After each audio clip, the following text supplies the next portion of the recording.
Pak Ronald? Pak? Pak? Ditanyain sama istrinya, Pak. Cepat sembuh ya, nanti biar ketemu sama istrinya. Jangan dilepas, jangan dilepas. Shalom Bapak Ibu semuanya yang ada di manapun berada. Saya Ronald dan ini istri saya. Saya Risma. Dan hari ini kami akan menyaksikan kasih Tuhan dalam kehidupan kami, di mana saya disembuhkan Tuhan dari COVID-19. Dan inilah kisah kami. Baik, hari ini kami akan menceritakan dan lebih tepatnya lebih lengkapnya bersama istri saya yang awalnya. Shalom Bapak Ibu Saudara semua yang dikasihi Tuhan. Kami tahu dalam situasi pandemi ini nggak mudah, tapi kami percaya bahwa ada perlindungan Tuhan di dalam situasi pandemi ini. Dan kami itu sekitar bulan September pertengahan, suami saya sakit demam di hari pertama, kedua, bahkan di hari ketiga. Dia merasakan demam, batuk, dan bahkan dia merasakan awal pertamanya adalah gejala tipes. Merasa demam naik turun seperti tipes, terus terakhir dia batuk, dan itu saya sudah worry, aduh Tuhan gimana nih ya, kondisi dia kok semakin hari semakin buruk. Dan saya sempat merawat dia, sempat memberikan obat yang juga saya minta juga dari dokter untuk dia bisa dikonsumsi di rumah. Tapi selama 3 hari dia merasakan sangat sakit dalam tubuhnya, bahkan untuk dia bergerak aja susah saat itu kondisinya. Dan entah kenapa perasaannya saya sudah langsung worry, dan saya memutuskan untuk saya bawa ke rumah sakit. Saat itu sekitar malam jam 12 malam, saya udah nggak bisa merasakan pernafasan itu, nggak bisa sesak, dan saya nggak bisa mencium bau, dan makanan pun nggak bisa ngerasain enaknya makanan itu, nggak ada rasa gitu. Jadi ketika suami saya merasakan sakit selama 3 hari, saya langsung telepon. Pertama saya telepon sahabat kami, kami minta pendapat untuk bagaimana bisa bawa suami saya, dan akhirnya kami untuk coba telepon pihak ambulans. Nah, ketika kami telepon pihak ambulans, begitu banyak mungkin pasien yang begitu banyak pasien yang dijemput ambulans, jadi agak susah saat itu kondisi untuk kami dapat ambulans. Dan suatu ketika kami memutuskan untuk bawa suami kami dengan kendaraan. Akhirnya teman-teman kami datang sekitar 6 pasangan untuk datang ke rumah, dan bahkan suami saya nggak bisa berdiri saat itu. Jadi dia untuk dibawa dari lantai atas ke bawah itu butuh bantuan, dan kami semua bahkan teman-teman itu menggendong suami saya untuk membawa suami saya sampai ke mobil, dan bahkan di perjalanan menuju rumah sakit. Dan sampai di rumah sakit itu hujan lebat, dan sekitar itu kami datang ke rumah sakit pemerintah rujukan COVID. Nah, akhirnya di situ difasilitasi pemerintah di rumah sakit. Akhirnya suami saya mengalami beberapa tes yaitu mulai dari rapid sampai swab. Dan akhirnya di tes swab kedua suami saya dinyatakan positif COVID-19. Di situ saya sebagai istri jujur berat dan nangis, nggak tahu harus bagaimana. Bukan karena soal suami saya selain sakit COVID-19, suami saya ngalamin kondisi yang sangat kritis. Karena saat itu saturasi oksigen dia 30%. Bapak Ibu Saudara, bahwa normalnya manusia itu saturasinya adalah 95%. Ketika 30% dan dia ngalamin ngerasakan sesak segala macam, itu saat itu waktu dimasukin ke rumah sakit, bahkan dimasukin ke IGD sampai pada akhirnya ke ICU, itu dokter sudah sangat, keadaan rumah sakit itu sudah sangat crowded banget, dan bahkan dokter itu sampai marah kepada saya. Ini benar-benar keadaan pasien sangat kritis. Keadaan pasien ini sangat kritis ketika dilihat CT scan paru-parunya, toraksnya itu sangat jelek dan sangat buruk. Bahkan saturasinya 30%, normal manusia itu 95%. 30% ini tuh sangat bahaya dan harus dilakukan tindakan dengan ventilator. Saya saat itu di malam hari itu waktu menuju pagi itu saya juga nggak tahu harus bagaimana. Saya hanya bisa duduk dan saya hanya bisa berdoa sama Tuhan. Saya nggak tahu harus bagaimana karena kondisi suami saya bukan semakin baik tapi semakin buruk. Akhirnya dokter mengajak saya bicara dan melakukan untuk dia pakai ventilator. Selain ventilator dia harus dipakai beberapa alat medis. Saya juga nggak benar karena kondisi pasien dia harus diobservasi. Jadi ketika dimasukin ICU itu hati saya bergejolak, Tuhan. Saya nggak tahu harus bagaimana lagi. Saya hanya minta Tuhan sembuhkan suami saya. Dan ketika suami saya sudah ngalamin krisis sampai 12 jam dan habis itu dipindahkan ke ruang ICU isolasi COVID. Nah, ketika suami saya dipindahin ke situ, dia sudah mengalami antara sadar dan tidak sadar. Jadi dia mengalami yang namanya hipoxia, yaitu kadar oksigen di dalam darah yang berkurang, saturasi jadi saturasi 30%. Harusnya normalnya manusia ketika bisa bernapas dengan baik itu 95%. Jadi kalau di bawah 50% saja sebenarnya seluruh organ tubuh itu tidak bekerja dengan baik. Bahkan baik itu ginjal, baik itu semua itu tidak akan bekerja dengan baik. Bahkan ini 30% itu ajaibnya jantungnya dia masih bisa berdenyut gitu. Dan di situ ketika waktu dilakukan di ruang ICU, suami saya semakin hari bukan semakin baik tapi semakin kritis. Kondisi semakin yang hanya minta belas kasihan Tuhan. Saat itu saya hanya ketika dokter ngomong dan saya bilang, Tuhan ini gimana, suami saya sakit COVID, bagaimana ini gitu. Bapak ibu saudara tahu bahwa COVID itu juga pasti akan menyebar, bahkan saya ngelawat dia gitu. Tapi saya percaya bahwa saya pasti sehat gitu, karena saya tahu suami saya lagi berjuang antara hidup dan mati. Dan saya ketika semakin hari semakin kritis dan akhirnya saat dipasang ventilator keadaannya sangat buruk dan dia kondisinya antara sadar dan tidak sadar, sudah tidak bisa lagi untuk bisa berkomunikasi dengan baik. Di saat itu saya hanya bisa berdoa sama Tuhan, dan setiap hari saya datang ke rumah sakit. Tetapi hati saya sebagai seorang istri, saya hanya bisa minta, Tuhan, suami saya lagi berjuang antara hidup dan mati. Bagi saya hanya bisa berdoa di situ. Dan saya datang ke rumah sakit dan saya tanya kepada suster, Tuhan di mana ya sus? Loh, suami saya dirawat, kamar sebelah mana? Karena begitu banyak tembok-tembok yang dilapisi gitu.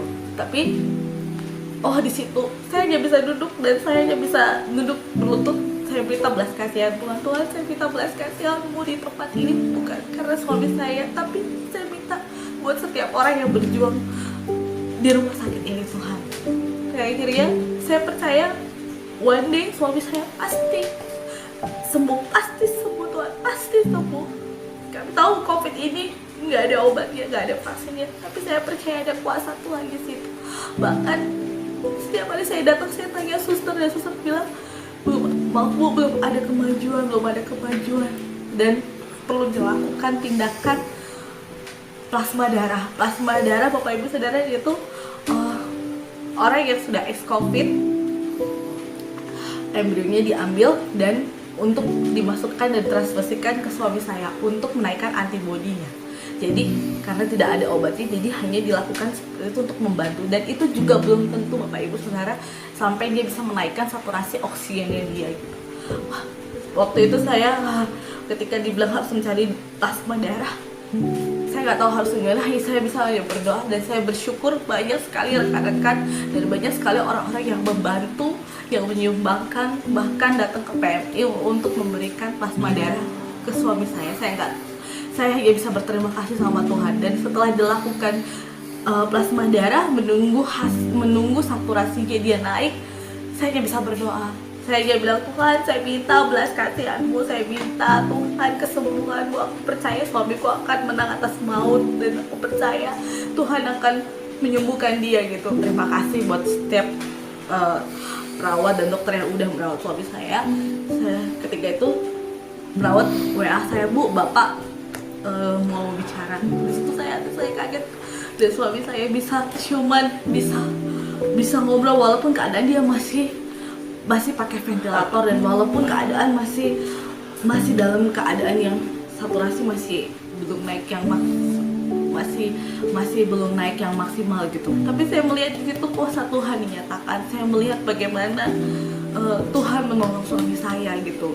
Bahkan di tengah-tengah situasi pandemi ini, COVID yang dia ngalamin kritis, saya tahu itu Tuhan lagi bersama dia gitu. Dan saat itu Bapak Ibu Saudara, saya nggak tahu, saya hanya bisa menjerit di rumah sakit, saya hanya bisa nangis dan berdoa. Saya begitu berterima kasih banyak sekali hamba-hamba Tuhan, semua orang, bahkan Bapak Ibu Gembala, semua hamba-hamba Tuhan yang dapat kabar suami saya sakit. Teman-teman itu banyak sekali mendoakan kami, tiap hari berdoa untuk kami. Saya hanya bisa bilang, Tuhan, thank you. Saya bisa bilang terima kasih. Saat itu saya percaya bahwa walaupun tidak ada dasar untuk berharap, saya tahu saya punya Tuhan.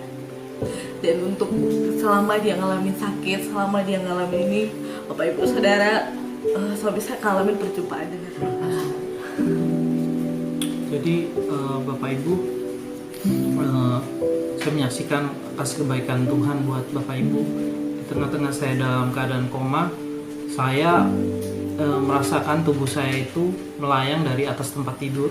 Ketika itu saya sudah berada di ruangan yang saya nggak tahu itu di ruangan ICU atau di ruangan IGD-nya, tetapi mata saya sudah terbuka dan saya melihat tubuh saya sudah terbang dari tempat tidur itu, dan saya melihat plafon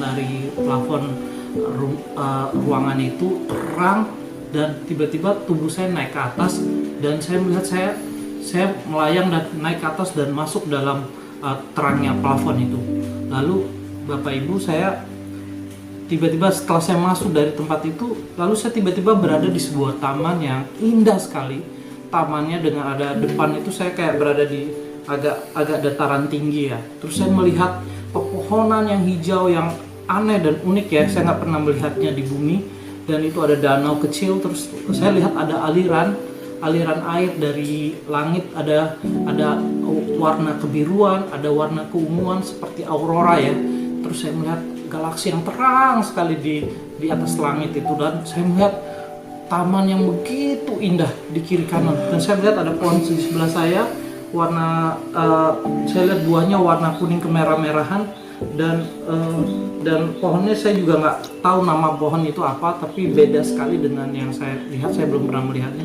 Lalu di kiri belakang saya ada, dan dalam waktu saya sedang tertegun dengan indahnya taman itu, saya bisa merasakan sejuknya taman itu, kulit saya bisa merasakan segarnya taman itu, dan saya bisa merasakan kaki saya itu, saya telanjang kaki ya, di situ saya bisa merasakan rumput hijau itu seperti karpet, halus dan lembut gitu ya, dan saya rasakan saya pakai pakaian yang terang silau ya, putih terang begitu ya di tubuh saya, dan saya melihat saya sudah berada di suasana yang begitu luar biasa buat pribadi saya gitu.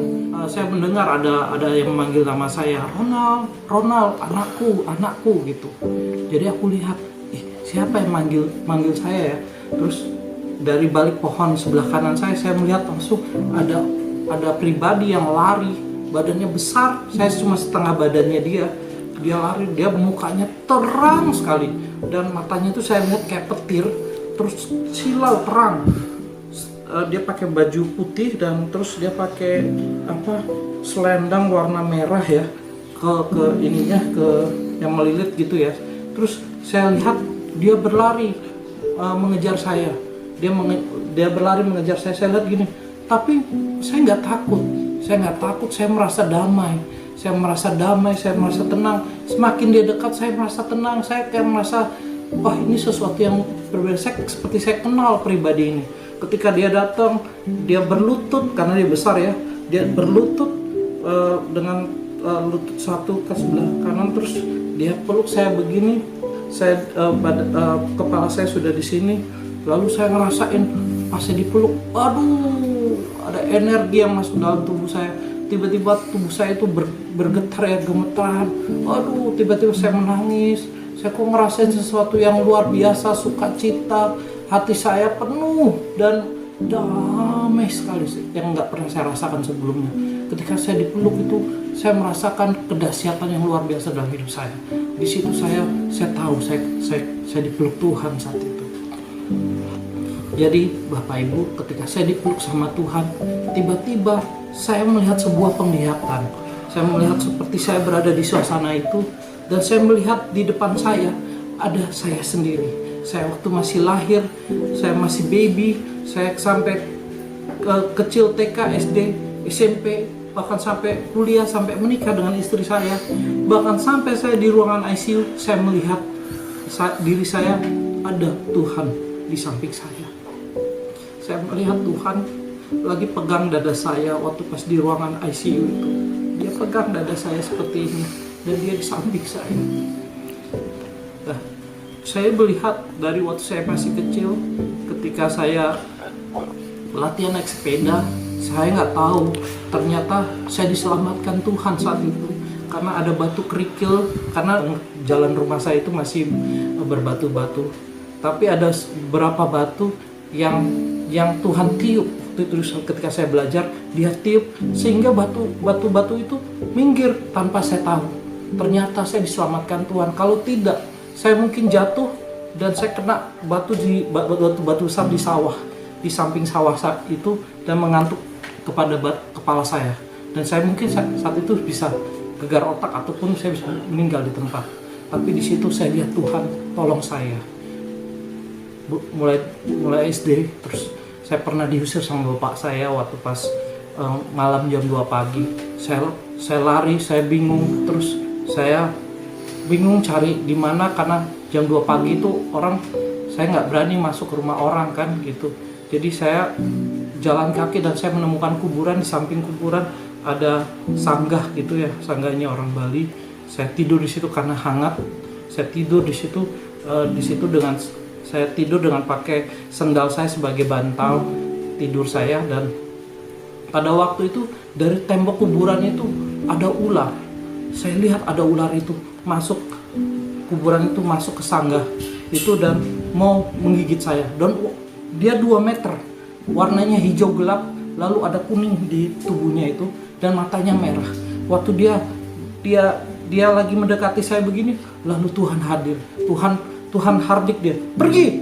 Lalu dia pergi, ular itu pergi. Dan saya lihat, Tuhan tolong saya. Waktu saya masih kecil, saya nggak tahu kalau saya diselamatkan Tuhan malam itu. Pada waktu saya udah mulai dewasa, saya banyak melakukan kesalahan dalam hidup saya. Dan ketika saya melakukan kesalahan itu, dosa-dosa itu, saya melihat diri saya melakukan, dan saya lagi senang-senangnya, Tuhan di samping saya lagi nangis. Jangan anakku, kata Tuhan di situ di samping dia nangis. Jangan anakku, jangan, dia sedih, dia nangis. Dan waktu aku melihat aku melakukan itu, Tuhan ampuni aku Tuhan.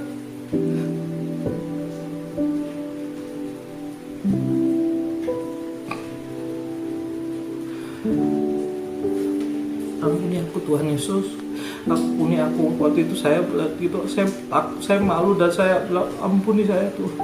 Tapi setelah saya melakukan dosa itu, saya selalu berdoa, saya minta ampun sama Tuhan. Tuhan ampuni saya, saya bodoh, uang saya habis gara-gara ini. Tapi saya kaget ketika saya lagi berdoa gitu, saya lihat diri saya lagi berdoa begitu. Tuhan senang, dia menari di samping saya, dan dia langsung peluk dari belakang, bilang, ku ampuni kamu anakku, ku ampuni kau anakku. Iya, aku lihat Tuhan itu baik sekali kau Tuhan. Banyak aku melakukan kesalahan, tapi Tuhan mengampuni aku. Dan ketika saya melihat itu, ketika saya menikah sama istri saya lihat tangannya memberkati kepala saya dan istri saya. Ketika pendeta bilang amin, lalu dia yang tertawa, dia yang bertepuk tangan. Dia yang paling bahagia di ruangan itu. Dia yang bahagia di situ. Saya lihat, Tuhan kau baik banget. Kau memberkati aku waktu menikah. Lalu aku bilang, bersyukur aku punya Tuhan seperti engkau. Ketika saya melihat itu, saya bersyukur. Nggak lama kemudian Tuhan ngomong sama saya. Tuhan ngomong sama saya, Akulah Tuhan yang menciptakan langit dan bumi. Akulah Tuhan yang memberikan sinar pada matahari, bulan, dan bintang. Akulah Tuhan yang menciptakan segala makhluk. Akulah Tuhan yang mengasihimu, Ronald, seperti biji mataku sendiri.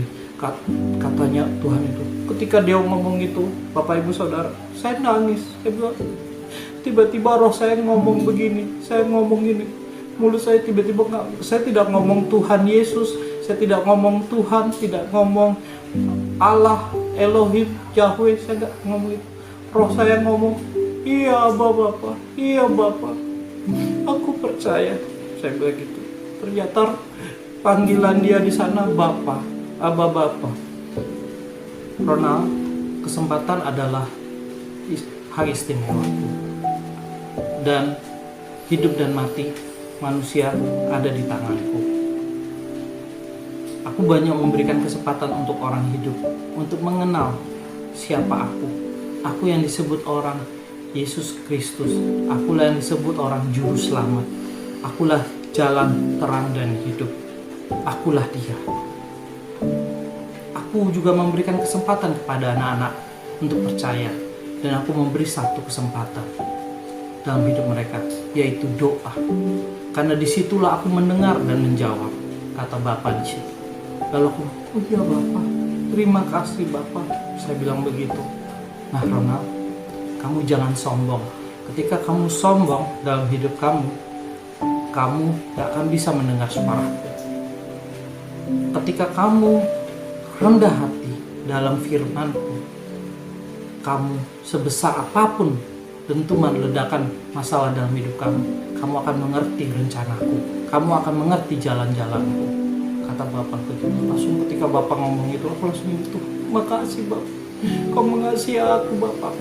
Terima kasih Bapak, saya bilang begitu. Lalu dia bilang, Ronald, anakku, makan ya, ini ada makan. Jadi di samping itu ada pohon buah, di sebelah kanan saya disuruh makan. Pas saya petik buah itu, warnanya merah kayak setengah kendi, saya petik gini, langsung saya petik pucuknya gini. Dari pucuknya yang saya petik itu muncul buah baru lagi, gitu. Wih, saya langsung kaget, saya terkejut. Wih, ini pohon kok tumbuh buah baru lagi ketika saya petik.